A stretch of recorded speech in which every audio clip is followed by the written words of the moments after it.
Mustapha Rabiu Musa Kwankwaso shi ne mataimakin ɗan takarar gwamnan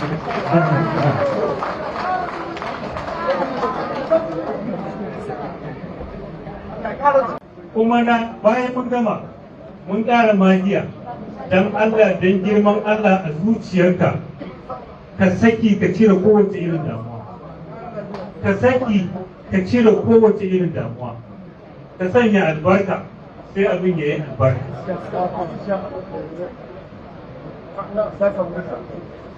kuma ya amsa roƙon kowa ya ga yadda ya fita akwai damuwa a fuskarsa amma dai kowane yadda ya kama haka ake yin sa. Mustapha Rabiu Musa Kwankwaso graduate business tycoon ne industrialist and a former commissioner, former cabinet member of the State Executive Council in the state. He is 43 years old. He is eminently qualified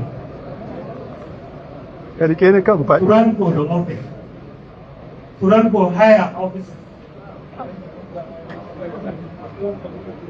to belong and to participate in any decision-making body, either at the state level or at the federal level. Wannan su muka kalla kuma zuciyar mu ta yadda izinin ubangiji. Wani yana cewa ya san ɗan ƙwarai a wurin sassa.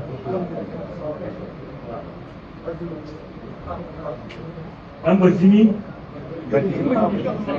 ɗan giwa ne, gaskiya ne, mu ne shaida.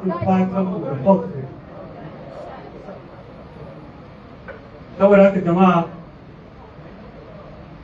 wannan shine matsayinmu.